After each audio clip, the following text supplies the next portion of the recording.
So about 11 months ago, I made a video called "Could Jarrett Stidham Eventually Replace Tom Brady?" And so now, given that I totally nailed it, and he did eventually replace Tom Brady, I figured it could actually be fun for me to just go back, rewatch this video, and talk about, maybe what I agree with, what I disagree with about myself, what I said earlier, how my opinions have changed, and just sort of talk about stuff. I think it could be fun now that he's, going to be a much bigger figure next year as he was last year when I actually made this video. So I think I'm just going to check it out and watch it and see if any interesting things happen. So when you're talking about the New England Patriots, one thing you do have to bring up, probably the biggest concern about them, is Tom Brady's age. I mean, he probably will only be able to play for another 20 or 30 years, so at a certain point, they will have to come up with some sort of replacement for him. And at the very I used to be funny, huh? Yeah, my biggest takeaway right away is that, Jesus Christ, I was very annoying to listen to. I don't know why any of you guys listen to me. You all are insane for dealing with me back then. If you think my voice is annoying now, definitely, I always say, if you think my voice is annoying now, check out my older videos. I mean, this is the rough one, but you know what? I think we'll get through it. At least they probably do want a backup, because while I do think Hoyer is a pretty solid backup, I mean, you can always look to improve in that position. So they did decide to select Jarrett Stidham with the 4th round pick, and I think there's a lot of logic to it. Let's just Also, irony in me talking about the different, the battle for the backup between Stidham and Hoyer. Stidham won that battle, and now, obviously, they're both back in New England. It was interesting stuff there, I think, jump as well. into it, and let's start things off with this play. It's going to be a cover 1 hole, and they're going to have a rub route here, so it's relatively simple. What they're going to do is have their number 2 receiver run over there to try to get in the way of the linebacker who's going to be in charge of covering that halfback. And then the halfback runs out to the bottom half of the screen, and that's the way this play is going to work. It's relatively simple, and it is a great way to beat man coverage, and so that's what Auburn is going to end up doing here. Basically, this is the type of play where you would think that if Auburn does everything perfectly, then there's no way it can fail, but of course, that's never the case. There always is something you can do as a defense to make sure you get a stop. And one of the key ways to get a stop on a play like this, if there is going to be a rub route, would be to just get a switch. Realize, okay, hey, the receiver is going to make sure he's trying to block me, so that way I'll be the one in charge of covering the receiver, and then you, defensive back, go out and make sure that you cover the halfback. And if you were to get the switch correctly, this would now mean that the halfback is not going to be open. So Auburn is going to have to make sure that there isn't a switch. That's going to be what they have to do here to make sure this play works, especially on a 3rd down and 1. It's important to make sure you convert on this play. And so one way they're going to do that is look at Stidham and basically look at how he kind of ducks down and kind of looks as though he's going to be running the ball here, even though he's not. This gets Purdue's linebacker to be more focused on a potential run at first, and he's also not exactly sure where Stidham is because he can't really see him over that offensive line. So now by the time he gets up and looks up to throw, now the linebacker has no choice but to run over and try to guard his man, and at that point the receiver is already able to get over there and kind of get in the linebacker's way. This now means that the halfback is open. He's open right now, actually, so Stidham could hit him and then just pick up the 1st down, and that would be the end of it. But he also realizes, hey, I can wait an extra second because there's nobody around a halfback who I'm trying to hit. So he is going to wait an extra second and then hit his halfback, so that way they're able to pick up as many yards as possible, even though it was a 3rd down and 1. That little hesitation turned it into what could have just been a, 3-yard gain and a 1st down into a touchdown. And granted, the halfback did the majority of the work there at the end of that play, but, Stidham did his part on that one to make sure that it was a touchdown. But that's kind of... Yeah, I think that's an interesting... an interesting point. That's not really something that I would bring up in a video I made now. I typically try to just focus on the definite ways I see you, playing in the future. And so this was kind of like more of an obscure play more than anything. So I probably wouldn't bring up that play in the future. But yeah, I mean, those little things do matter. But again, I think what's more important, what you guys are definitely going to want to see more of, is him being able to make throws through tight windows and things of that nature. I honestly don't think this really matters too much. If I was making this video today, I probably wouldn't have included that play. You like in quarterbacks, guys, it's kind of interesting, know though. The situation and also be able to maximize as many yards as possible. That's what you want in a quarterback, and that's the kind of guy that Stidham is. He can do those kind of things relatively consistently. He's a really good player. Granted, he clearly has his flaws. He was a 4th round pick after all, but he definitely does certain things pretty well. He is not a perfect player, and one thing I have noticed is he has some sort of inconsistencies in a deep passing game. Not to say that he's bad at it necessarily, but he'll be inconsistent. He will miss some throws, and here's an example of him missing a throw. It's going to be one-on-one coverage, and on the bottom half of the screen is really the route you're going to take a look at, as his receiver is going to be running a go route. So, if you feel like your receiver can win his one-on-one matchup, this could be a good route to throw to. And as you see right off the bat, that receiver is already looking to be in pretty good shape. He already has pretty decent leverage. He's already adjacent with that defensive back, and he's only 10 yards down the field. So assuming that your wide receiver is fast, which he is, then this is the kind of guy that you would want to try to throw to on this route, because he does have a chance of getting decently open. And I mean, if you look right now, this is actually after the ball was thrown, but I mean, there's clearly a lot of space for Stidham to try to make this throw. However, he just does the one thing you can't do when he overthrows his man. I mean, so he just missed the throw. And again, Yeah, I mean, I think that's an interesting play to bring up. That one, to me, I think is more interesting because, there was clearly an open player, and quite frankly, you can't miss those throws in the NFL. You can miss those throws in college here and there. You got to be able to make those throws. So, I mean, maybe Stidham has done better in practice, but that one is interesting to me. That one's one you can't miss. And I remember he had some inconsistencies in college. So that's a good example, I think. I think I'm 1 for 2 right now. I mean, literally, there's every single player who has ever played football, you could show an example of them missing a throw too deep. I am certainly not trying to say, he missed the throw deep.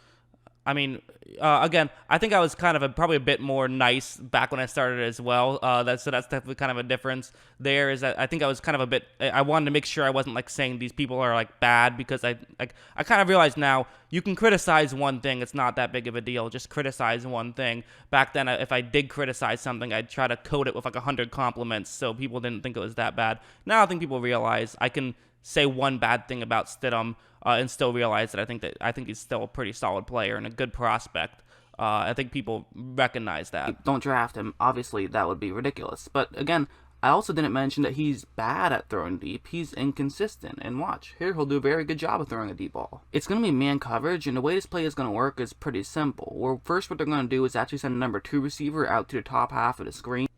So, let's retrace. You started growing your business with Fiverr, but then just stopped when there are still thousands of more services out there. No one ever skipped my ads, okay? Going to be trying to catch your Gotta wide get money receiver somehow. screen. And then they're going to send the number 1 receiver basically on a straight up go route. And basically the hope is that maybe the defensive back will think that he's going to be trying to block for a potential screen pass and kind of get a little bit closer in. So that way when the receiver runs his go route, he could gain some more space. That's not really going to work, but that's okay. One thing I liked about Stidham on this one is look at how he does a very good job of looking at the receiver who he's trying to fake as though it could be a screen pass. He has no intention of throwing it there, but he also has to make sure he sells this fake. And he's doing a very good job of selling the fake by staring down the player who he's actually not even going to throw to. From there, he moves off and is going to throw a very good deep ball. And despite the fact that it was a little bit behind the receiver was able to go back and make a good catch. So again, far from a...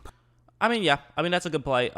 Yeah, I think that, again, just going off of memory and also seeing this, you got to be a little bit better at the deep ball. You'd like to see that one get a little bit further. But as a whole, I think that that's something that's worth mentioning and, an interesting talking point. And also, I just think the fact that, the Patriots don't throw a lot of deep balls. This might not matter too much. They don't have a lot of great deep threats, so it might be kind of a moot point. But something interesting. Perfect throw, but it was a good enough throw to allow the receiver to make a catch, and that's kind of what you need. Depending on the receiver, it can oftentimes be better to underthrow than to overthrow, because when you overthrow it, it's going to be an incompletion every time. But if you underthrow it and you have a good receiver, like say Julian Edelman, for example, he might realize what's going on, still be able to come back and make the catch, and also there's a chance that the defensive back just won't realize what's going on and will run into the receiver, and you'll at least get a penalty. Want more deep ball? Yeah, the Joe Flacco special, I believe we call that. Yeah, no, that's another, I think, interesting thing to bring up as well, is that it depends on the player. Sometimes it's a terrible thing to underthrow because that could result in interceptions, but it can also result in some big yards down the field. So a lot of it depends on situation, but yeah. Oh, it's going to be a play action to the... And I'm just going to, by the way, if it's not obvious, I'm just going to play this whole video because I think it's, I'm already halfway done. I just think it's a fun way to do it, and I'm talking. You guys get it, yeah. I don't know why I felt the need to pause to mention that. Anyways, going back to the video. Screen, and they're also going to fake as though it could be a handoff to the wide receiver, who's going to be in motion to the bottom half of the screen. However, instead it will be going to that receiver right there, who's going to be running a very deep route, and he will eventually cut over to the middle of the screen when she's deeper in the route. I showed it a little bit earlier on the screen. It's actually going to be past there, but it's going to be off screen when he does end up moving over to the middle of the screen. So that's why I have it like that. But anyway, Stidham does a good job of, faking both handoffs and then getting in position to make a throw. And one thing you'll notice once he makes this throw and the camera cuts over to the left is look at how open that receiver is. He is completely wide open. I mean, pretty much anyone can make this throw, but look at how good of a throw he made. If he overthrew that one, it still would have been an incomplete pass. And if he underthrew it, well, then maybe it's still a catch, but then it probably would have been a tackle and not a touchdown. I think that's actually a really interesting thing to talk about as well, is the idea that, sometimes the reality of the situation is, yes, a player was wide open, but you know what? Sometimes it's still not easy to make those types of throws like in a perfect way. I mean, if he was wide open, but he still made a perfect throw, then who cares about how open he was if the throw was still perfect? I think a lot of people don't really bring that into account. And so I think that is something that I like to bring up, even back a year ago. I like to bring that up. It's if we're talking about how his arm talent is and how he's accurate down the field, well, even if there's this example where a player was wide open, if he was accurate, then he was accurate. It doesn't matter. And, sometimes I'll even show plays that don't work out, but player is accurate or not. So, yeah. Touchdown. His receiver got super open, but hey, he made a good throw as well, and that's something you have to do. His receiver did get super open, but hey, you can't hold that against him. He made a perfect throw, that's exactly where he wanted to hit the ball from a very far distance, and he was able to hit it there. As we all know, Josh McDaniels and the New England Patriots don't exactly build their offense off of deep throws. It's a lot more short and medium throws, but I have to be honest, I'm not entirely sure how much I would trust him in this current New England Patriots offense, and I actually think that if he were to become a starter, like for example, if Hoyer and Brady both got injured, I would probably say McDaniels should probably change the offense a little bit, because I'm not sure. Okay, so this is interesting. This is some interesting, this is really what we wanted to, this is the meat and the potatoes of this video, where, again, I don't really remember what I was talking about too much. This is a year ago. It's been a while since I've really gone through the Stidham tapes to some degree, so this is definitely more fresh in my brain then than it was now. So I honestly don't remember what this is. I'm interested to hear what I'm about to say next. Sure exactly how good he is at making those quick decisions. Like on this play, Alabama's running a cover 2 zone, and what Auburn is going to do is actually I do remember this now. Now that I say that, yeah, I do remember this to some degree. But I want to keep watching, totally refresh my memory. And those two receivers that run those two routes right there, and this is actually designed to beat man coverage, as the receiver who's currently on the line is actually going to be running over and kind of getting in the way of that Alabama player right over there. If it was man, it'd be very similar to the first play I showed you, where you get in the way of a linebacker, and then the halfback is, in this case, the fullback is able to get free. But since it's zone coverage, that's not really going to work out as well, because as you see, take a look what's happening. Yes, that Auburn player runs straight into that Alabama player, but it's zone coverage, so he basically just took himself out of the play. Meanwhile, that Auburn player, who would be open if this was man coverage, isn't going to be as open since it's still zone. Really, he should try to just hit the back who's running to the flat on the top half of the screen, since there is another Auburn player who's on the top half of the screen who's going to be running deep, which will clear out the flat. However, Stidham's going to throw it to what his initial target was anyways, and really, that could have been a catch, and that is one thing you'll see if you watched any Auburn game, is just how many drop balls there were. He really could have used a receiver or two who had some steady hands, and luckily for him, the New England Patriots have quite a few of those guys. But either way, even if that was a catch, it still wouldn't have been as good of a play as if he just hit the flat. That could have easily been a first down. He just made the wrong read on that one. Really though, when you watch these... Okay, so interesting there as well. Yeah, I do remember that to some degree, that his quick decision making. He's a young guy. Like that, just it is what it is, and he plays like one. I also find it interesting. The narrative a year ago was more so that hey, they have Julian Edelman, they have Josh Gordon back then. They have some guys who can make catches like that.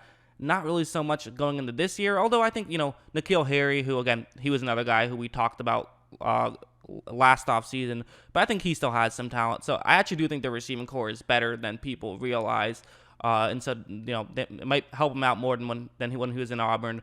And I also do think that again, those quick decision making things, it's something that he's going to have to get better at with the Patriots. But they probably won't have just their traditional playbook the way they have been having it, in the past. So. Yeah, I find it interesting. We'll just go on. Okay, well, I ran out of space, so my camera shut off, so now I had to restart. So that's why there was a cut right there. But anyways, I'll just continue on with this. These types of plays, it's rarely the obvious reads that he misses. It's more of the less so obvious reads that he'll miss from time to time. He's a good two-dimensional thinker. He's not the best three-dimensional thinker. And here's an example of him missing something that Tom Brady certainly wouldn't have missed. In fairness, pretty much every time you see somebody miss something, there's a good chance Tom Brady wouldn't have missed that. He doesn't miss too many things. But anyways, moving on here. Actually, the read you're going to take a look at isn't going to be with the receivers or the defensive backs or anything like that. It's going to be with the front seven. More specifically, 3 guys in particular. First, those those two Alabama players are both going to run right there. The one on the top half of the screen is going to run to the right side of the right tackle, and then the one second highest to the top half of the screen is going to run to the left side of the right guard. Doing this in theory will get both of Alabama's offensive linemen to kind of have to move away from each other, and then they can simply send their linebacker in between them and try to get a straight shot to Stidham. And once you see, it's actually going to work out perfectly. So, you could give some blame for Auburn for not realizing what's going on, but you also have to give some credit to Alabama for executing this play correctly. Now, this doesn't mean that this play is dead for Auburn. It could be very easy to just hit that halfback, and he'll be able to pick up some yards. Maybe not a ton, but he should at least be able to get back to the line of scrimmage and perhaps potentially get the first down. It's a 3rd down and 7, so you do want to get the first down here. He would probably have to break a tackle for that to happen, but hey, it's a chance. However, if you look at Stidham here, he's looking downfield and he doesn't even notice what's going on, and that's what's going to lead to a sack. It's a mistake that you would like. Yeah, that's the kind of thing where, again, young player. That's just a young player mistake to a T, it seems like. There's so many young players that will make this kind of mistake throughout a season, or this is a Daniel Jones special, so to speak. How many times did he do it last year? It just, and it's probably going to get worse in the NFL. In the NFL, things move more quickly. So that's a real concern, I think, for Patriots fans, is that, again, it looks like it's difficult to blame him, and it kind of is. But the offensive line has to do a better job. But at the same time, it's true. Brady would have done that. Brady would have realized what was going on and, gotten it to the halfback, or really just realized what was going on pre-snap and had his halfback blocked so he wasn't in that position. So I think it's worth mentioning on that. NFL level quarterback to not make, and in fairness, he is not an NFL level quarterback at this point. He just got drafted. But I also think it's worth mentioning. Oh, another ad.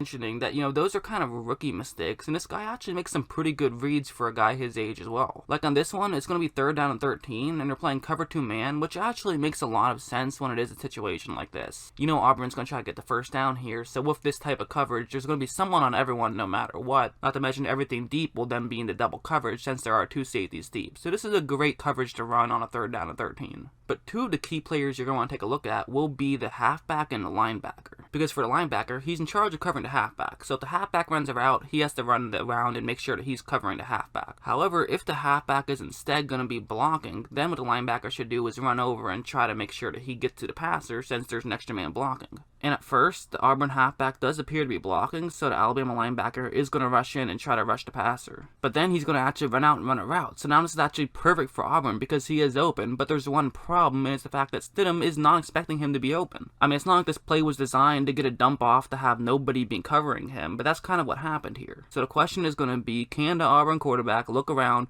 realize that he has a man open, and get this throw off before he gets sacked? As of right now, he's completely looking in the opposite direction, but he is going to notice this at the last second, get to the halfback, who's then able to run over and pick up the first down. That's just at the last second, realizing that you have a man open, and it's a huge play for Auburn. That's actually an incredible play. Part of me was sort of thinking well, you don't make this play, it's not a big deal. It's kind of hard to blame someone, but then being able to make that play, that's so difficult to do. So, that I think is something that you have to feel very optimistic for if you are a New England Patriots fan. Being able to make a read that late in the play. So many guys turtle up when something goes wrong. Marcus Mariota, when there's pressure, he's just, curling into a ball at that point and taking a sack. So someone who's willing to make something happen, sometimes it can go wrong, but I think that's reason to be optimistic, I would say.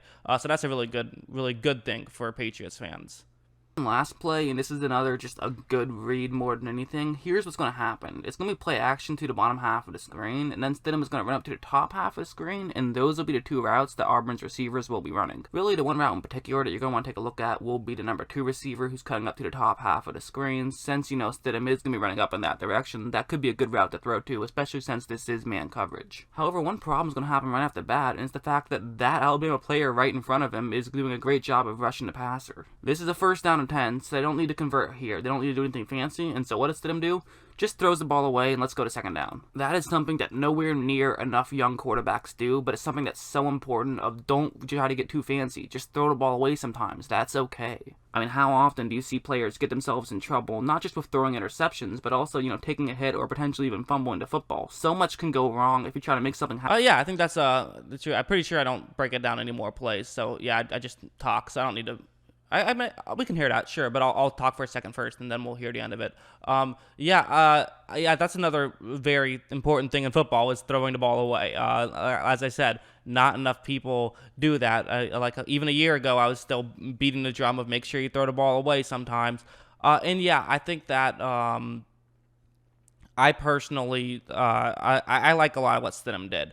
In terms of the video itself, I'm also like half grading the video, half grading what I said last year, because, how can I not? I do think that I probably should have, if I made this video again today, I would talk more about his accuracy. That's not something I mentioned enough in that video. I probably should have broken that down a little bit better. But I think that I got most of the broad points down. Definitely looks like a young player at times, but can also do some things very well. Kind of has that little bit of Tom Brady in him of trying to figure out a way to make a play work sometimes, even, trying to always, make things work out, and he can do a very good job at that. So there's a lot I like about Stidham, and I'll hear what the last minute and 15 seconds, a minute 20 seconds, what I said about him.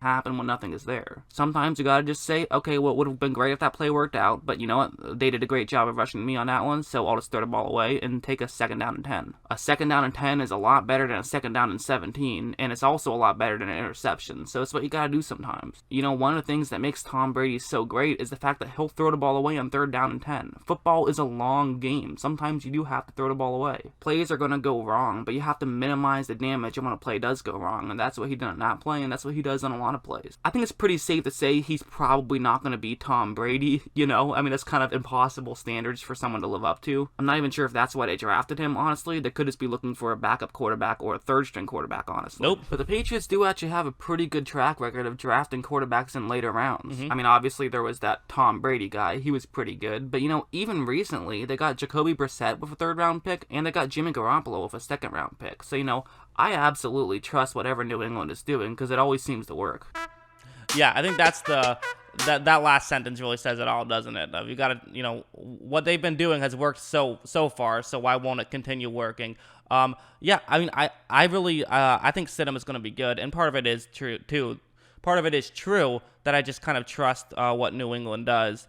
And so, yeah, I think my opinions are pretty similar to what I said last year, but kind of good to get a refresher. I thought this was kind of fun.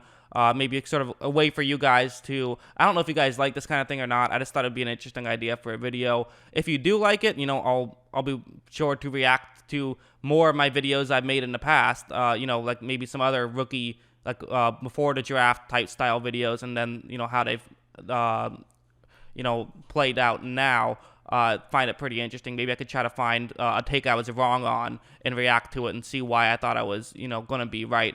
That could be fun, but I don't know. Maybe this is boring. I really don't know. But it's the off season. There's no sports on. Just trying to come up with some sort of content right here. So if you guys like this kind of thing, let me know. If it's boring to you, if you'd rather just go back and watch the video yourself, and this isn't really adding much, then let me know. The bright side about this video is that it's incredibly easy to make. So I can it's sort of a low risk thing for me. It takes no time for me, and if you guys like it, cool. And if not, just let me know. Always like hearing you guys' feedback. And of course, as always, thanks for watching.